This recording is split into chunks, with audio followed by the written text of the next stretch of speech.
What's up, everyone, and welcome to the Corporate Bartender. Ever feel sassy?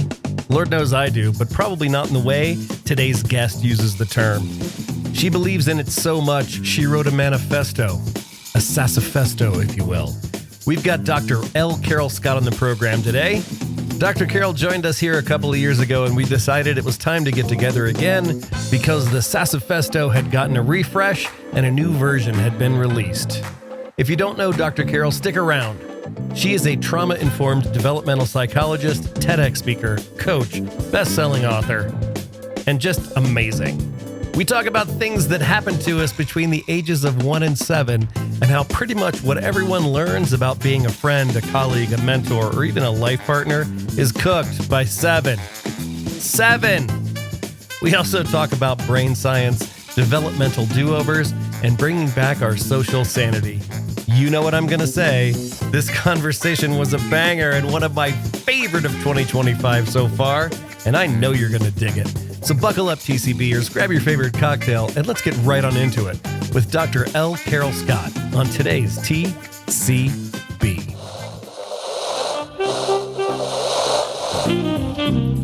Welcome to Sky Team's The Corporate Bartender, where we gather some of the best HR and people leaders to discuss what's happening on the people side of business.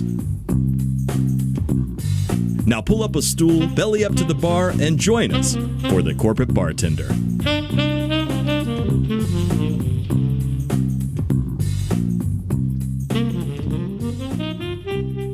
Welcome, everybody. It's Wednesday. You know what that means. It's your favorite day of mine. It's Corporate Bartender Day, and it is the 15th of January. So like it or not, January is half over, which I know Ruby's going to rue the day that I say this. Ruby, it is 1.5 month closer to Christmas. It is almost pumpkin spice season yet again.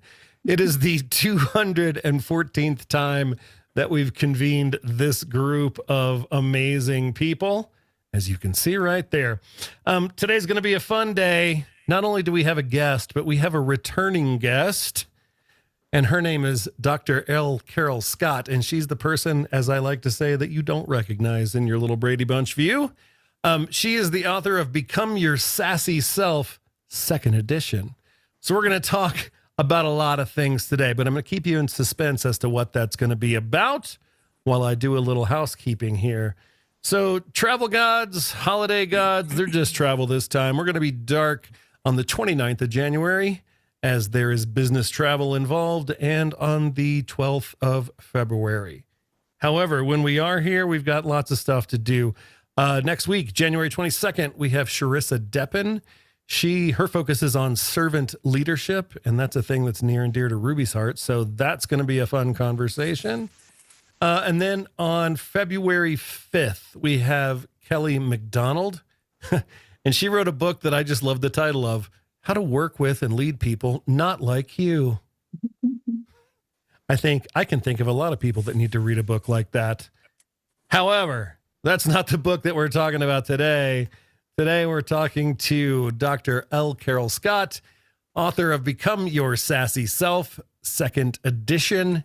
She's a relationship expert. She's a TEDx speaker. And I put this on the slide because this is what I always think about when I think of Carol.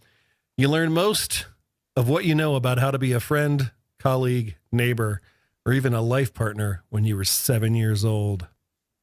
And she's got the brain science to back it up. So I don't know if Carol remembers. It's been 2 years, but Carol, we dance people onto the show. Let's give her a good TCB welcome, shall we?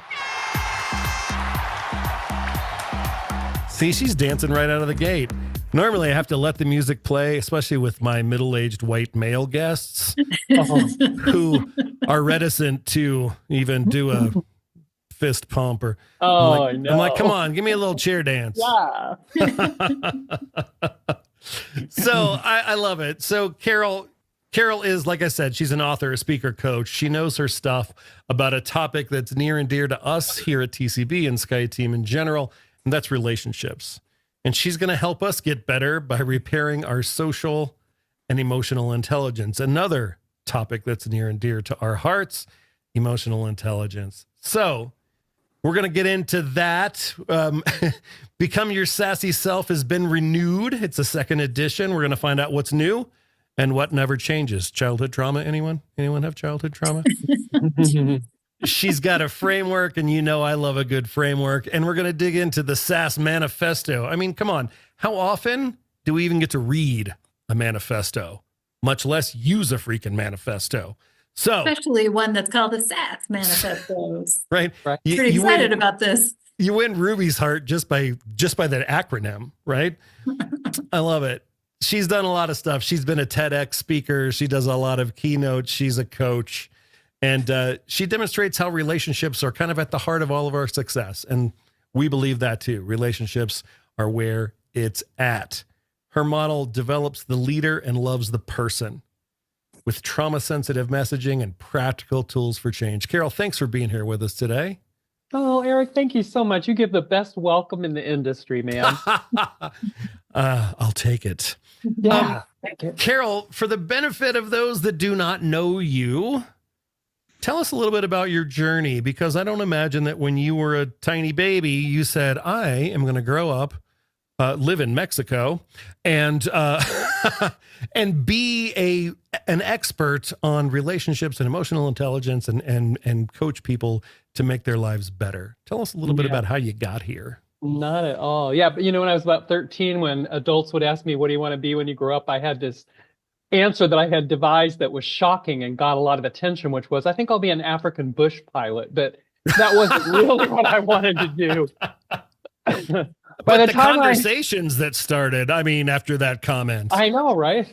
But by the time I got to college, I was pretty sure I wanted to be a psychologist. And I thought of that only in the way that people think of doing therapy kind of psychologist. So I started majoring in psychology, and then I took an elective called Introduction to Child Development, and it was all over after that.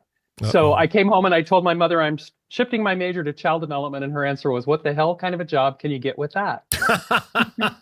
And I had to say, have fun making no money, Carol. Right, exactly. And I had to say, I honestly don't know, but I get this like nothing I've ever gotten before. And what I know now is that because of my own childhood, my traumatic experiences, my adverse childhood experiences, this information about how children develop was resonating with me at a level way below consciousness. And so I did pursue ultimately a bachelor's degree in human development, a master's degree in early childhood education, birth to kindergarten entry mostly, and a PhD in developmental psychology, which is not clinical. It's not what leads you to therapy. It's what leads you to understand how the human being develops over the course of a lifetime. And my specialty has been birth to age 7. And so after a career of many, many leadership positions in that field of working with young children, with families, with governments that serve those people with funded programs, so forth, I started doing this, which is to say, really to the whole world, anyone who will listen, who you are as an interpersonal being was created in you before you were 3 years old for the most part, and you don't remember any of that. And so if your interpersonal world seems wonky to you sometimes, it's not working that well, you have personal patterns that you're a little ashamed of and you don't know how to change in the way that you relate to people, then the origin story is where we're going to find what to do with that. And there it is possible to have development do-overs. So you're not stuck with what you grew up with, is my motto. And so I was going to say, learning it all before you're 3 doesn't seem fair. Doesn't it? Yeah, exactly. Very unfair. But 85% of our brain development happens from birth to 3, after we're born and before we're 3, and 95% of it is done by the time we're 5.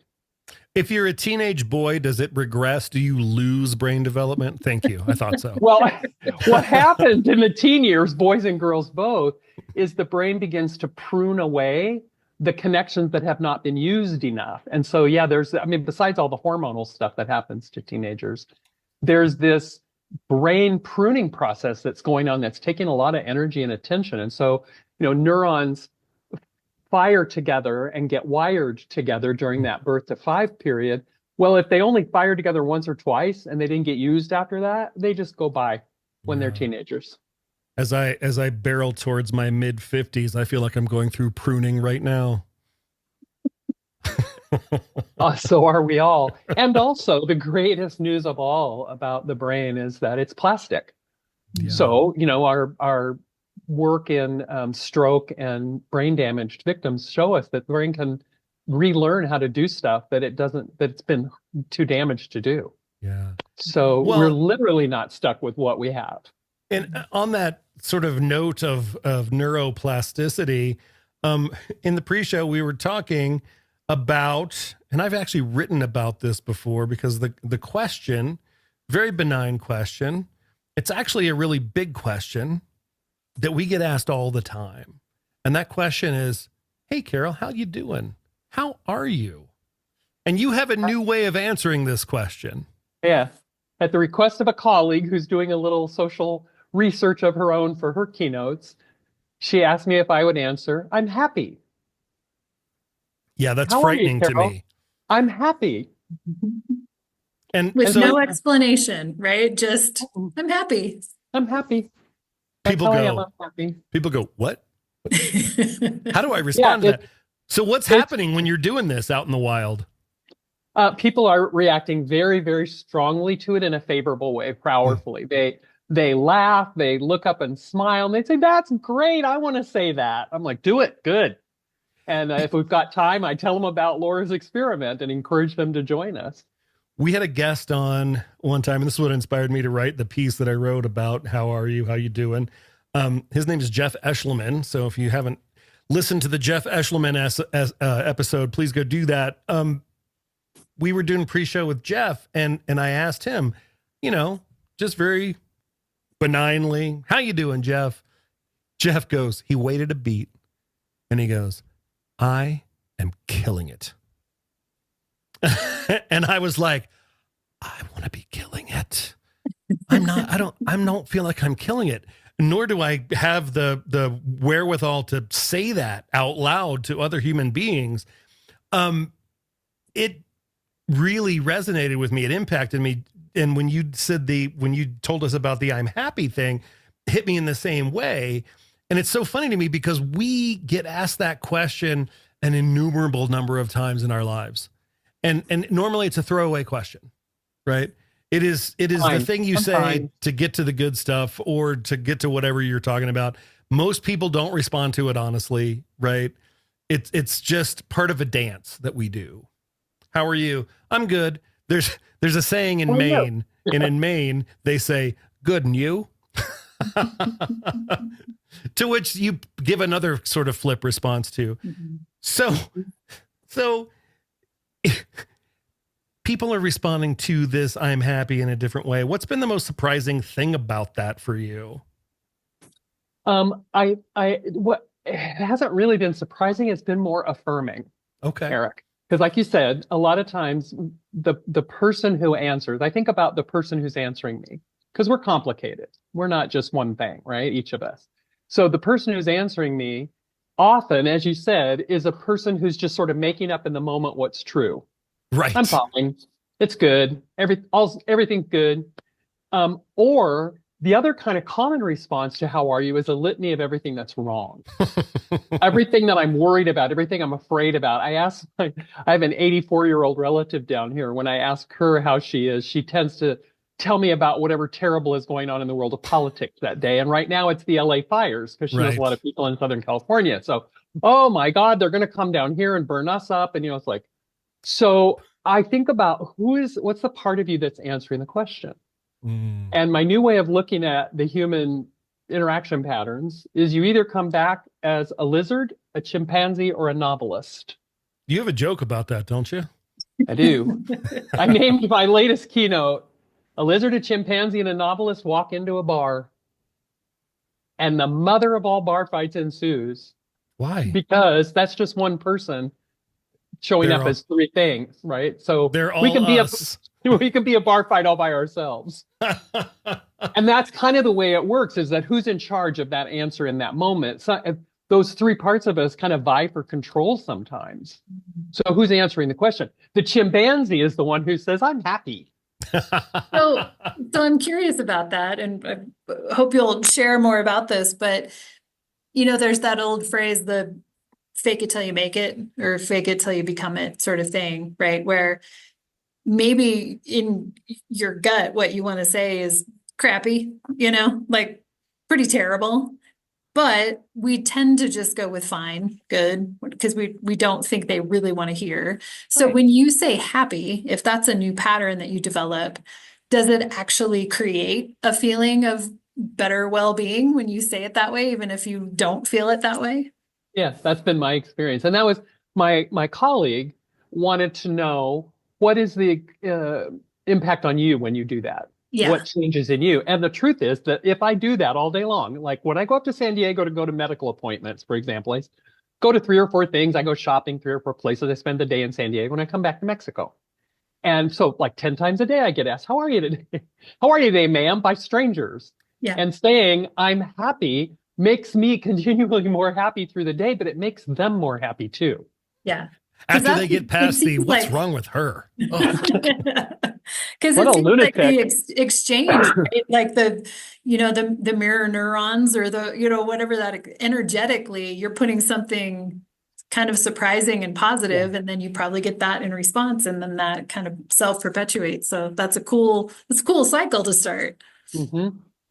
And in fact, that something interesting, something unusual, something outside of my norm, that wakes the brain up. Anytime there's a stimulus that takes us out of our routine way of thinking and doing and being, that sort of wakes you up to be present also, because you weren't expecting it. And so your nervous system goes from a state that is kind of neutral and calm, and you're just kind of functioning like an automaton. And then all of a sudden, there's something unusual here. I need to pay attention. And it elevates the what they call the arousal state of the nervous system. So when you're sitting in a darkened auditorium, for example, at a keynote address, you're in that lower level state. And when the keynote walks onto the stage or rides onto the stage on a unicycle, as one of my colleagues does, you come up a level of CNS arousal, central nervous system arousal, because wow, that was unexpected. That's great. I can vouch for this. I just got some new pants, and I put my phone in my left back pocket. They don't have one of those. And the little inside your pocket for your keys, I put my keys in my left front pocket. They don't have that either. It's on the right side. So I was telling Lori about this. I was complaining about it. And she says, they're your anti-Alzheimer's pants.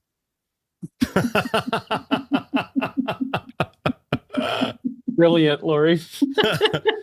So, Carol, last time you were here, we talked about becoming your sassy self. And you've put out a second edition. Talk to us a little bit about why you did that, what's different, and what do we need to know about the SAS manifesto and the frameworks therein? What I've done is choose a significant developmental advance that happens at each age, birth through 7, 1 through 7. And so when you're an infant, your basic interpersonal strategy that you learn is to trust people. You need stuff, you cry, people come. And you trust that, or you learn that you cannot because people don't come. People right? don't, yeah. Right. So our foundation for the interpersonal strategy of trusting other people to meet our needs gets formed in the first 6 months of life. Formed, wired into your brain by Like your done. experience. Wow. The experience you have is what creates what you know, right? So trust for the infant, independence for the toddler. And if you don't understand why that's the word for toddler, see me later, because Well, you've not had a toddler. you've not had a toddler or been in the same room with one. So independence is about our authenticity. It's showing up as who we are, saying what we want, asking for what we want, saying how we feel. And that's what toddlers are all about. They're telling us all the time, I want this, I think this, I feel this, and mostly it drives us nuts, but they're learning by practice how to do that. I've worked with a guy like that too. So Then faith is what I call the SAS of the 3-year-old, because it's about believing things, believing in impossible things, believing you can grow up to be a unicorn, for example, which is very common 3-year-old belief. So anything that you can hold on to as a big dream in your life. If you want to change something, that's faith. Believing that you can, even though it seems highly unlikely. And I think of things like people who commit their lives to world peace, to the eradication of poverty. These are not things you're going to get done in your 80 years plus years on the planet. Right. You're going to maybe move the dial a little bit, but generation after generation after generation, people work on these things. That takes faith. Negotiation for the 4-year-old. And again, I tell you, if you haven't ever met a 4-year-old, this is like, they're unbelievably good at negotiating. Yeah, whatever you deals. whatever you offer this or this, they're going to come up with a third alternative somewhere in the middle. That's the way they do. And so it's about learning other people's interests and how to work with my interest, your interest. How do we both get what we want? It's about learning win-win. Vision in the 5-year-old is about having a big idea, not a big dream, like I want to eradicate poverty, but a big idea, like I want to build a rocket ship and fly to the moon. And so they are about leadership. This is where you first see leadership, because they have a big idea and then they recruit a staff. They recruit people to help them get it done. And little groups of 5-year-olds went back when I was a preschool director, way, way, way a long time ago at the beginning of my career. Little groups of 5-year-olds stand around and plan what they're going to play in great detail. And my youngest at about that age and one of her buddies decided they were going to make a movie. Right. And so they started recording stuff and doing videos. And I was asking them about it. I said, so what's the movie called? And it's about these two characters. There's a cheetah and a baby dolphin. And the movie was called Cheetah and Baby Dolphin 3, Friendship and Danger. And I'm like, wow, what a great title. And I said, so you're going to start with 3? She's like, well, yeah, that's where it makes the most sense for the story to come alive. Dad. I mean, come on. Star Wars started with 4. What's your problem, Dad? Right. I know. So I get this vision. Like, they had a vision and they spent all of their time making this movie. Yeah. Crazy. And when you watch them, they're doing what we do as adult leaders. So like the one who has the strongest leadership, she steps into the middle and she says, I know, let's play XYZ, whatever. And she could say the energy of her enthusiasm and her commitment to the idea is what sells it. Yeah. She could say, let's play pick up cat poop. Yeah. And they would think it was a good idea because she's like right there with the idea. She's enthused. She's bringing it to them like a gift. Let's do this. And, 5 or 6 people around the group, the little kids are going to go, yeah, that sounds great. Let's do that. So that's a 5-year-old success strategy. I call these are the success strategies, self-aware success strategies.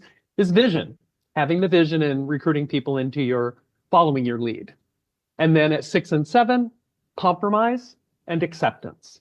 Is there any correlation with starting elementary school there, 1st and 2nd grade at 6 and 7? Mm-hmm. Absolutely, because the world gets bigger and the supervision gets smaller. So I'm more on my own as a kid at 6. I'm more on my own negotiating my way through the group of peers than I've ever been before. And so I have to learn how to let go of some of what I want. I'm not going to get, it's not that 4-year-old win-win negotiation anymore. Right. I want 10 things. You want 10 things. What are we going to do about that? And our 2 friends over here are going to play with us. They each want 10 things too. So now we got 40 things to negotiate. That's not going to work. Somebody's got to let go. Right. And then acceptance is when you get to that wise old age of 7 and realize, even though you're just starting to understand logic, life doesn't work logically. Bad things happen to good people. Worse yet, good things happen to bad people. You can follow all the rules and you can still get in trouble. You can be really nice to someone and they can treat you like dirt. These are the things that people start to learn when they get to be 7 years old, and they're now in a room full of 30 kids or 35 kids or 40 kids, and there's one teacher. Right. Oof. So you get to that point where you start wrestling with these concepts of compromise and acceptance. Like in your work over the years, what are the biggest takeaways from that phase of life that we still tote around today? I think about people like us who are committed to being leaders in whatever it is that we do. We work really hard at being people who create connection, create creativity, create innovation environments, right? And yet we may be carrying some baggage from those early years that we don't even see yet. So that's why they're called self-aware success strategies, because until I see what I'm doing that is not faith, that is not negotiation, that is not authentically showing up as my independent self, when I can't see what I'm doing, I don't even know that I need to do something different, let alone how to do it differently. Mm-hmm. So first, I think, from the manifesto, it's like, I deserve to be able to trust people to meet my needs. I deserve to have reasonable needs and know that they will be met. When I don't do that, when I don't believe that, if I can say the words without them being true, then what I do maybe in my workplace is I delegate to my team and then I micromanage the hell out of them because I don't trust them to meet my need to get it done. So we don't need people to bring us a bottle anymore when we're adults in the leadership. Maybe a different kind of bottle, Carol. Yeah, there you go. Bring the vodka. But what we do need is for people to show up honestly, do the work that they say they'll do, follow through, it's like we have different needs, but as the person who's directing the ship, steering the ship, we want to know that those needs can be met and it's okay to have them. Right. So I can delegate and trust you to get it done. That's okay. I should be able to do that. But if I don't believe it'll happen, then I'm going to micromanage it, or I'm going to let you do it for a couple of days and I'm going to take it back and say, never mind, you're not doing it right. I'll do it. Never mind. I can do it faster. Okay. So there's one example. Another one is, I hope this is not a really fair, regular pattern, but people pleasing, kind of like dodging and weaving, I think, is the way I think of it. So people pleasing is about making sure I never do or say anything that might upset you in any way. Mm-hmm. And it's a form of codependence. It's about saying managing your emotion and your reaction is my job instead of your job. It's not my job. No, sweetie. She called me sweetie. I felt that, Carol, in your voice. I hear that as warm and genuine and a little condescending too. Yeah. Yeah, just a little bit. Yeah. No, it is. It's a form of how we get what we want when we can't just get what we want. So a toddler says, I want this. And sometimes they get told no, which is fine. But what isn't fine is when they're told you shouldn't want that. That's a bad thing to want. You're a bad person if you want that. And that's a very common message for toddlers as well. Also not about wanting, but about feeling. I'm angry. Don't feel that way. That's not an acceptable feeling for you. Or and that's very gender-based. So girls don't get to be angry, but boys don't get to be sad when they're toddlers, right? And so when I express my honest, authentic self, and the message I get from the grown-ups who are the gods in my life is, we don't like that. Not so much that. We love you, but we don't like that, right?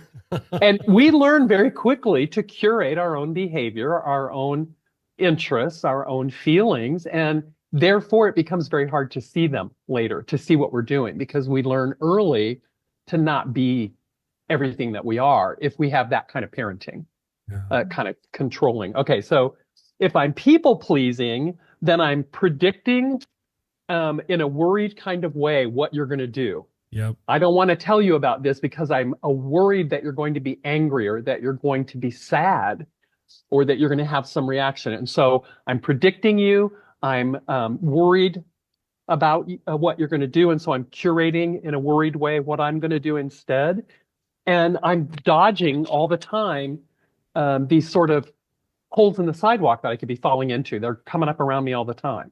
And you're not inviting the other. Yeah, you're not inviting the other person into that conversation. You're having it all with yourself. Exactly. And so we wind up in these places where we're not even seeing what we're doing, but it comes out in performance reviews, or it comes out in, I had one of those 360-degree evaluation one time for a leadership training experience, and that was horrifying to hear the consensus all around me about these three things about me. I was like, what? I would never have used those words to describe myself, but apparently everyone else would. And they said, "Oh, sweetie, it's okay." Yeah, exactly. So for those that are listening, I'm showing the manifesto here on the screen, and SASS, I know we've been bandying that word about, but the acronym there is self-aware success strategies. And, Carol, it's interesting in the examples that you've given, I believe everybody on this call has seen those behaviors in the workplace. Like, absolutely. We see them all the time. And, we talked a little bit ago about how most of this stuff is wired by the time you're 3, and by the time you're 7, you're pretty well cooked on how you interact with people and what your patterns are. Mm-hmm. So I love the positive affirmations here underneath each of the elements of the manifesto: trust, independence, faith, negotiation, vision, compromise, and acceptance.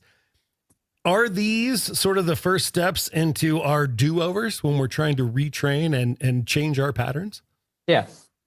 So when Tell us a little bit about that. How do we do that? When I do coaching work, or when I offer a keynote or a professional development session, then we can, depending on how much time we have, we can get into what I call the development do-overs. So here's an example from trust. What do you need from other people in your workplace? Make a list. What do you need? Be honest. Write down anything that comes into your mind.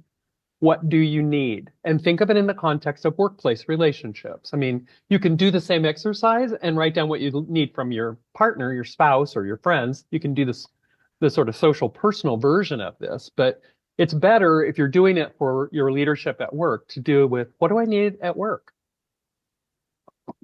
Sometimes it's also helpful to do both, because then I can see sometimes that I'm trying to get a need that should be met in a personal relationship from work people, and to get it met by work people. Right. So this kind of analysis, we start with, what is it that you need? And then the next layer of it is to look for, well, who's doing that right now? Who meets the need? Who can you count on? Like 95% of the time, they get to have a day off every now and then, but they get to have a bad day. But when you need someone to really follow through, if that's something, somebody I can absolutely trust to follow through on something and do it when they say they will, who is that? Who do you know? And then who do you know who's a definite no on that? Mm-hmm. 95% of the time, they're not going to do that. And then in a personal analysis, and sometimes at work too, depending on the issues that the coachee is having, but in a personal strategy, certainly what we then look at is, who have you been going to for it?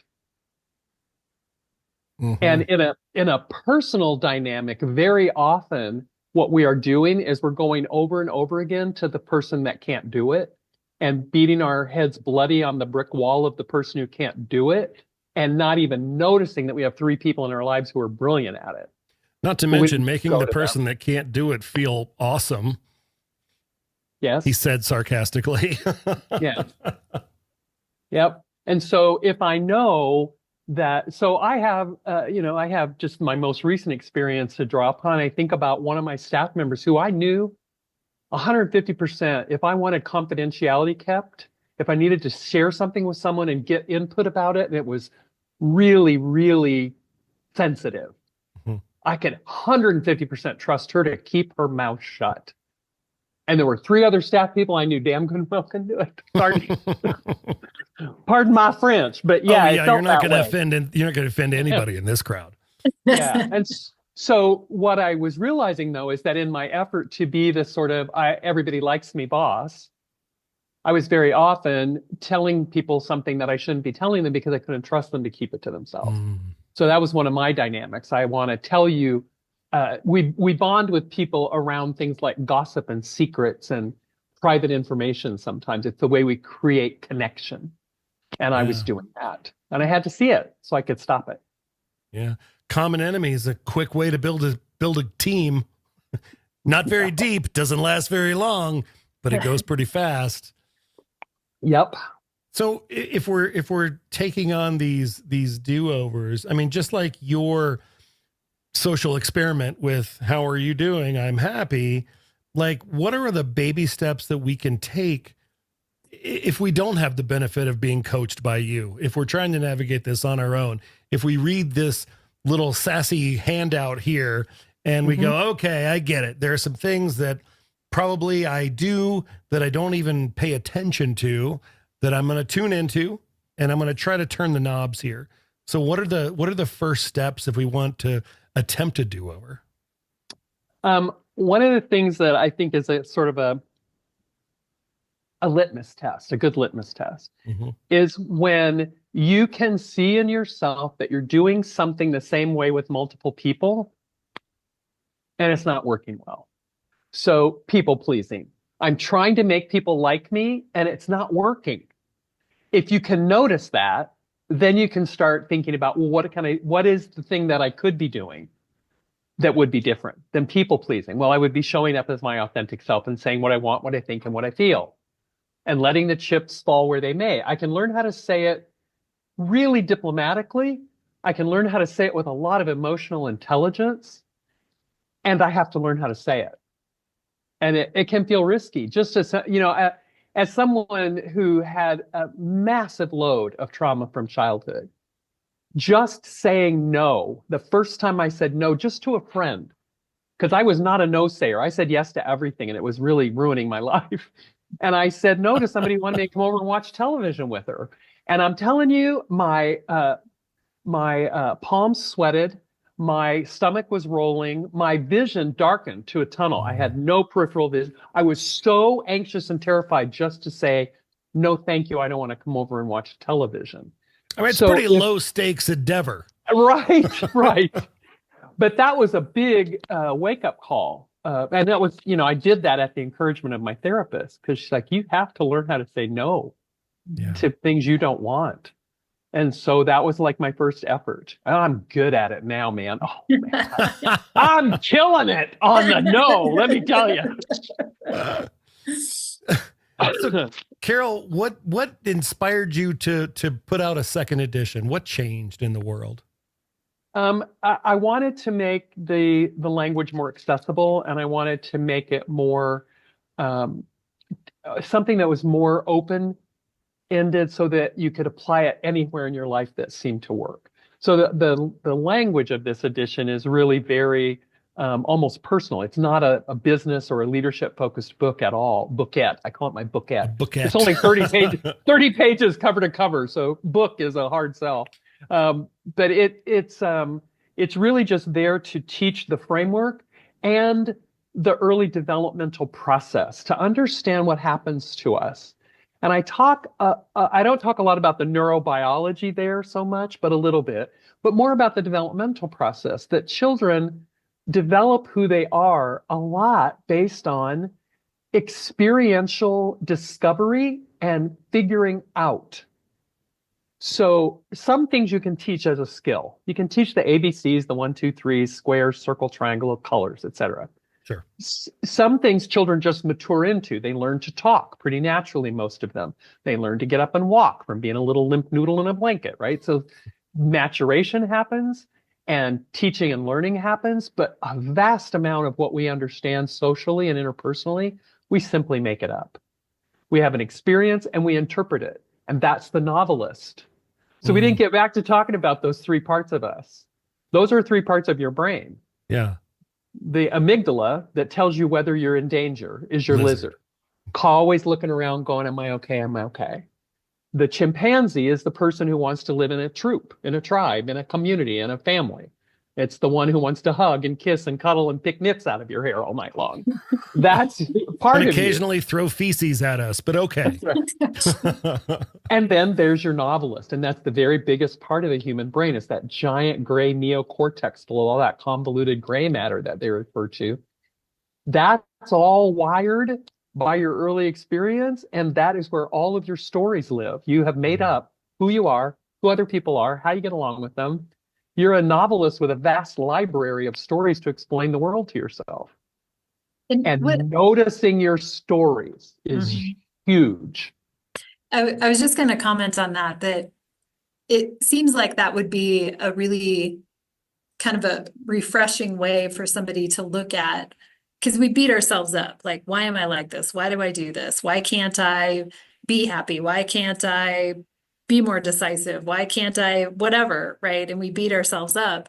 And so hearing an explanation that's scientific and objective and common across humans, it almost feels like a get out of jail free card. You don't have to feel terrible about this. This is a thing that happens to everyone, and it's manifested in these ways in you, and that's okay. Now you know, right? Yeah. And you can start to notice these things. And I always say, awareness precedes choice. When I'm aware of something, a whole list of choices become available to me, Exactly. including do Exactly. nothing, which is a choice. Yeah, Right. exactly. That's so it. And what in my coaching, what I want to do is simply provide people with some new mirrors to start to see some of those patterns. Sometimes people come in with an understanding of what they're doing. So I offer a program that I call the laser package now, which is 30 days of coaching and other supports. And it focuses on either one relationship that you have that's messing with you, or one pattern that you've seen across several relationships. And we just focus on that for 30 days. And I think that that's really helpful to people who are self-aware enough to see, man, that's unattractive when I do that. And I seem to keep doing it over and over again. Mhm. And a lot of them fall into that arena of, I call all of these things we do alternative strategies, because I want to normalize for us that the strategy that was right for you was there when you were 2. You didn't need anybody's help expressing your ideas and your feelings when you were 2. You just blasted them out like a frickin' fire hose. And nobody had to tell you to do that. But now you may not be able to do it at all. And so what changed? And so when we, take a look at a lot of the patterns of showing up authentically and being who we are and trusting that that's okay, all that stuff about I'm not enough, all of the people pleasing, all of the perfectionism, it's all about that toddler thing, about independence and being who we are. And so when I work with coachees, mostly we focus on those first 3 years. Because you can sort of learn the skills of negotiation and the skills of visionary leadership later and kind of fake it a little bit till you make it. But you can't learn how to trust people. You can't pretend to trust people. Right. You can't pretend to show up authentically, and you can't pretend to believe in yourself. Yeah. So first of all, I want to say thank you to everybody for coming to my therapy session. I'm about to ask a question that's going to make it that. You and Lori both have hinted at this concept of negative self-talk, and we talk about this a lot. We, and when I say we, I mean me, I say things to myself that I would never say to another human being by an order of magnitude. Like, I say really rough shit to myself. And I imagine that that's, now that I'm talking to you and having this conversation, because of something that was cooked in my early childhood. That is a rough pattern to break.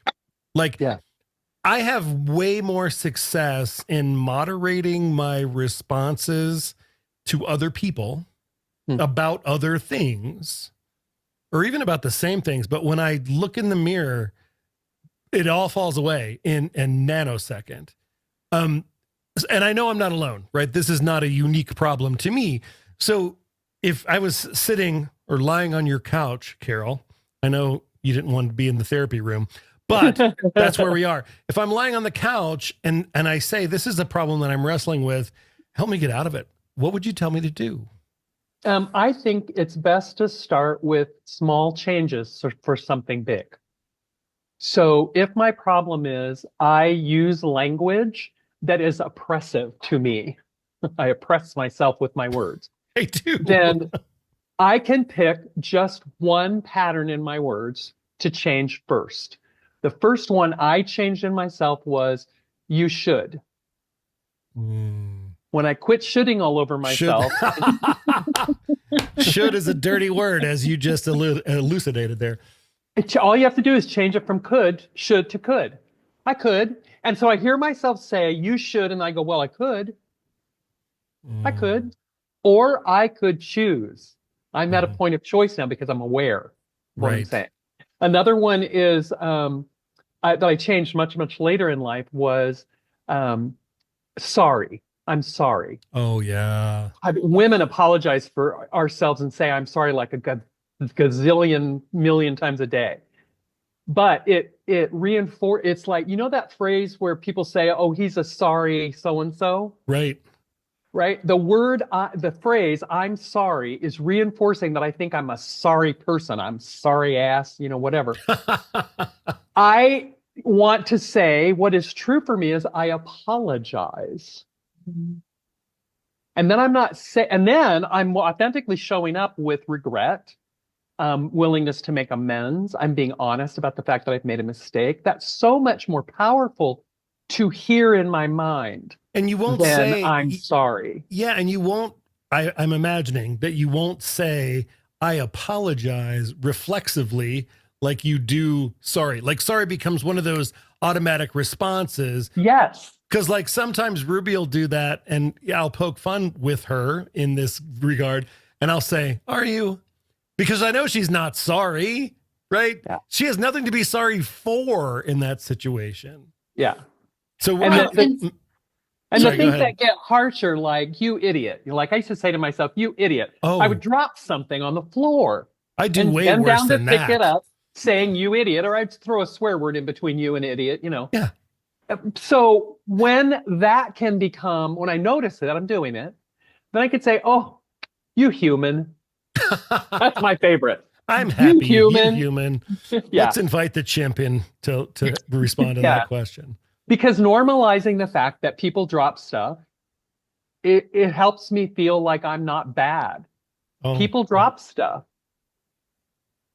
Yeah. Okay, I just dropped something. That doesn't mean I'm a bad person. It just means I dropped something. Oh, you're such a human. So changes in language, when you notice them. Mm-hmm. And, you know, my favorite person on this subject is a guy named Michael Singer. He's a Buddhist. And he has a book called The Untethered Soul.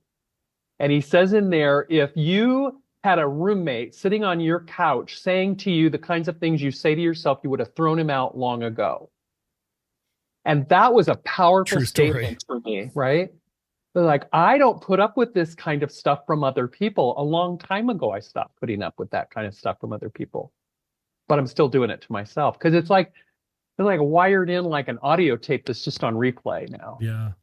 I recorded it when I was 2 and it's still playing it there. I'll say something. I'll be telling Ruby a story about recounting a time that I did that to myself, or she'll hear me just sort of under my breath say the thing.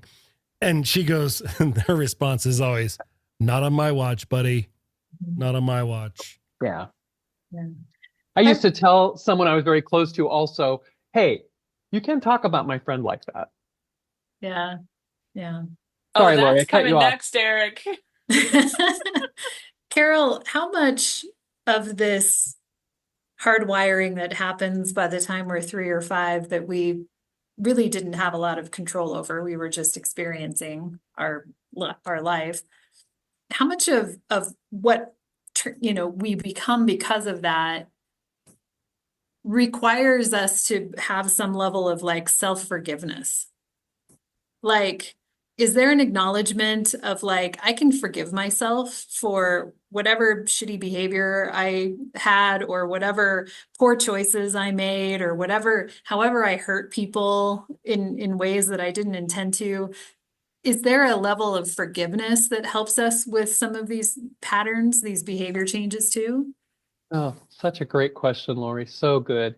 And in fact, when we do this sort of work that I'm talking about, of addressing the patterns, looking for new ways, the development do-overs often lead to this deeper work, which is people in certain lines of self-improvement work call it your shadow side. But it's the things that you won't look at in yourself because you're ashamed of them, right? And so those start to come up. Once you start addressing these patterns, those deeper wired, this is something I've been doing in secret to help myself get through this. And I don't want anybody to see that. But I see it as a pattern now that I need to change. It's the underlying pattern. And so they do come up. And that's why I also offer the Passages program, which is for 3 months if you're going through a particular challenging transition. And I'm working to develop a small group for high achieving women to start this summer called the Dream Elevator, which really goes into these deeper kinds of issues that you get to when you get past the top layer. That's a great question. Interesting. Well, as we are sort of rounding third base here on the hour that was 4 o'clock Mountain, I want to open it up to questions because I've been watching the furious note-taking happening as Carol has been talking. And, you know, I always say it that I know Ruby's got something to say. You know, our friend Laura, who we haven't seen in forever. Hey, Laura, so good to have you here. You've been writing almost as much as Ruby. So I want to leave a little bit of time here before we do our end of show ritual and allow time for commentary and questions. So what you got, folks?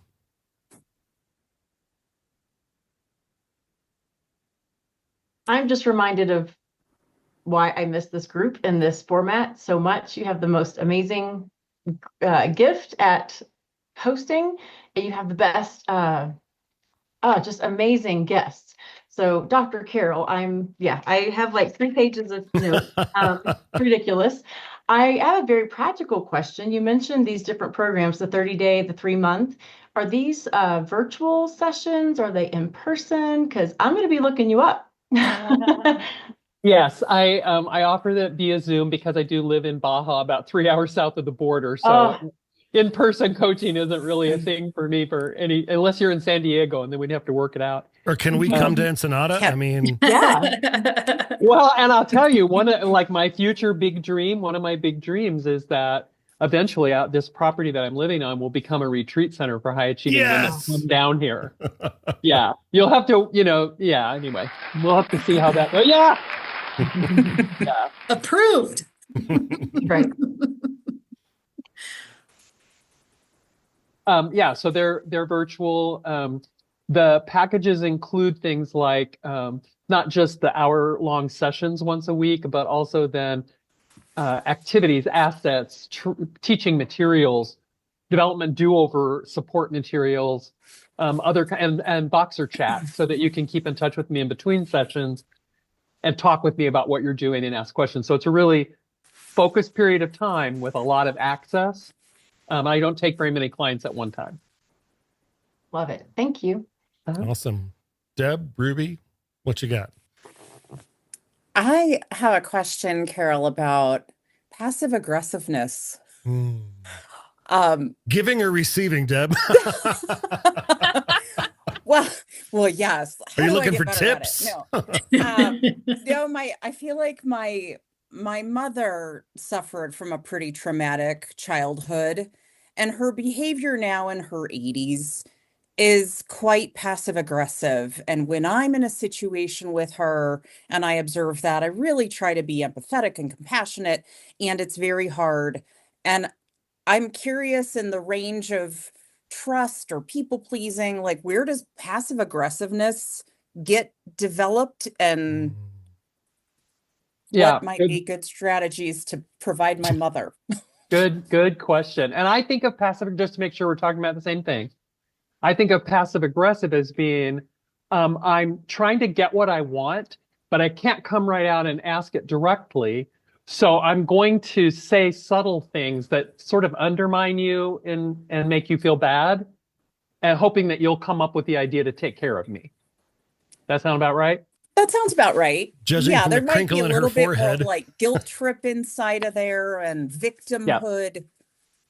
That's that toddler independence.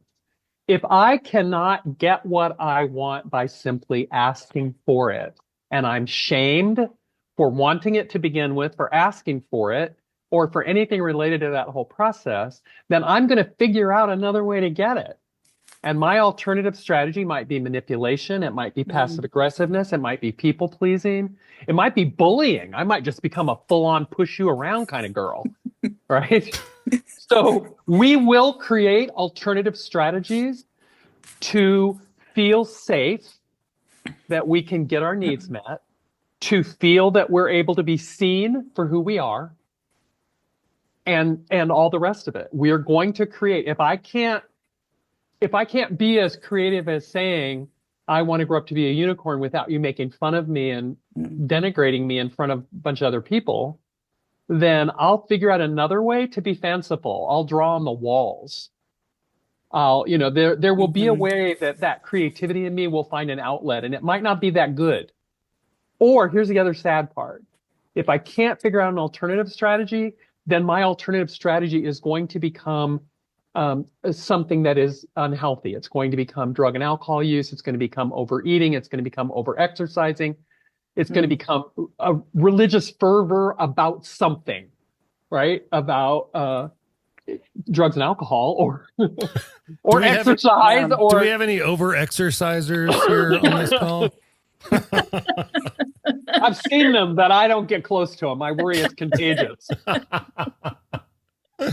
Yeah, so I think absolutely that's about that toddler period of not being able to just ask for what I want and say what I want. And so when you hear your mom being passive aggressive, what you can do is sort of see if you can figure out what it is she wants. Yeah. And ask, Mom, would you like? Don't even reference what she's doing, but just, Mom, would you like? Can I do this for you? Or you can say, it sounds like, if there's any hint at all in what she's saying, it sounds like you're wanting this. Does that sound right? And just ignore the shitty behavior. Because she's been doing that her whole life. You're noticing it more now because the older we get, the more those things come out, the fewer other strategies we can muster as we get tireder. But also now you're her caregiver. She's the kid and you're the grown-up now too. She has fewer people to point it at. Yeah. True. Does that help? Thank you. Yes. Good. Awesome. Ruby Dooby Doo, you got one? No, I just so appreciate this conversation. And in the way that I was trained, we talked a lot about sort of the inside voices that are driven by these early experiences. So saboteurs, right? What's that chatter that's not serving you, that's driving you to do things that aren't in your best interest? And then also cultivating allies. Like, what are these new gifts or these things that are inside you already that have been pushed down that you want to bring to the surface? So I love this work. I love everything that you've shared with us today. So thank you. And I think it's so important. And it kind of validates some of the work that I do with some clients. And I've seen just freedom come out of people, and choice and lightness. So I guess just wanted to just thank you for the work that you do in the world. It's so important. Thank you. I kind of go back and forth between two statements about what I'm doing. My mission in life is to make a world that works for everyone. And underneath that is, I want to end child abuse in America. And I think the way I do that is by making better grown-ups. Yes. Oh, beautiful. So good. So much good stuff. And I've seen in the chat that everybody wants to be coached by Dr. Carol. So Dr. Carol, if people either in this room or out in the wide, wide world want to find you, connect with you, learn more about you, get your little bookette, where do they go? What do they do? Well, the bookette, I will email you if you email me. Actually, I think, Eric, you might have put it in the show notes last time, but I did. Yeah, it might be in the show. Okay. So just get it out of the show notes is fine too. I just put a link in the chat that will let you sign up for a free 15-minute, what I call Sassy Quick Coach. So you get a sense of what you can do in 15 minutes with this framework. Come with a specific person or a specific problem you want to talk about, and we'll spend 15 minutes, see if we can't cut down to the core of it. The coaching programs are described on my website, so maybe we can put a link in the show notes directly to that one landing page for coaching.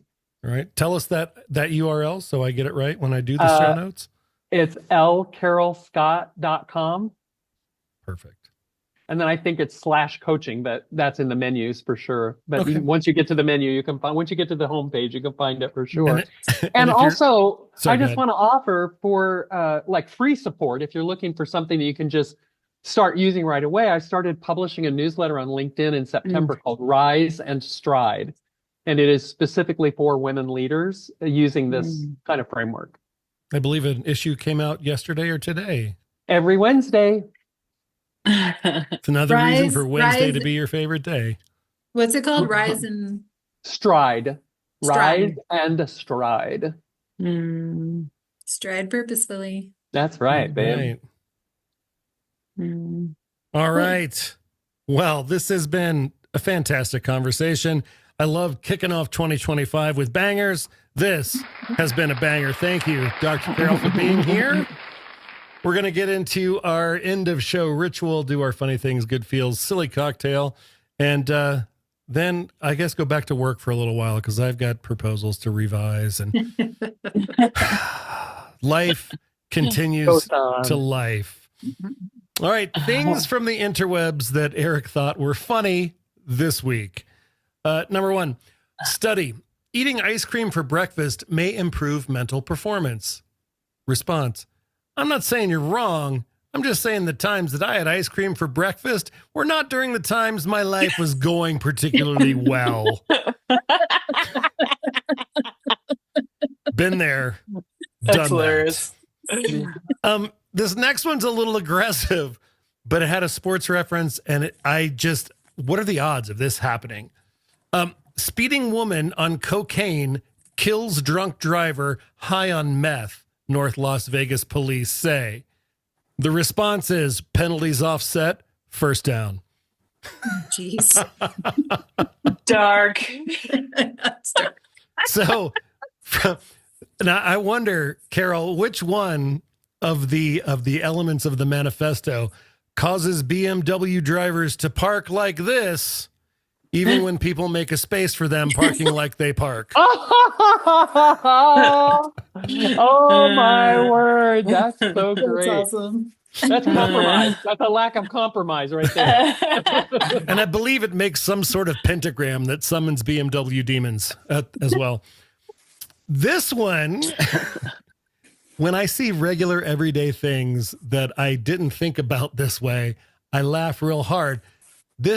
Remember they did the series of quarters, U.S. quarters based on states? So Oklahoma's quarter has a bird flying over flowers.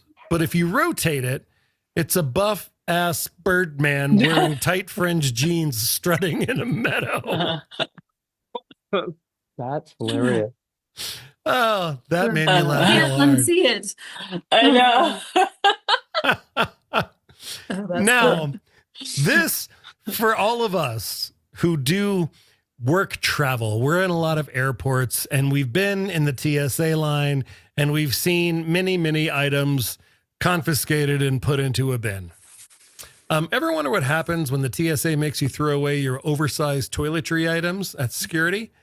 Reagan Airport started a pilot program in April where they donate toiletries to nonprofits. So far, they've donated more than 2,300 items. And then Eric's head voice said, "You can't bring that on the plane. It might be a bomb. Here, put this in the trash can right next to the other bombs. We're going to give your bombs to the poor." So we have a little faith in humanity. We have a little questioning humanity. I was thinking that when they took my daughter's full size like hair gel out of her, I'm like creating bombs right and left out of this hair gel. Hair gel. We're going to not test that, but we're going to donate it to the poor. So, That's right. Yeah. so let's move back into the faith in humanity lane and do our good feels story, because Steve's doing Steve things here. We end the week with CBS's Steve Hartman on the road. Good stuff, like it always is. Today's semi-quarantine cocktails, I call it lots of, this should say short, not sort. Lots of short arms. It's a riff on the Jurassic Fizzling cocktail. You're going to need You're one. human, Eric. You're human. Because in my head, I just said, you fucking moron. I know you did. Nice quality control, dickhead. You're human. Not on my watch. Anyway. The Cox Science Center and Aquarium in West Palm Beach, a little bit of green chartreuse. There's a Guinness World Record for the number of people dressed in inflatable dinosaur costumes. Oh, it's a legit my record. A little bit of lime juice. You need at least 252 willing participants.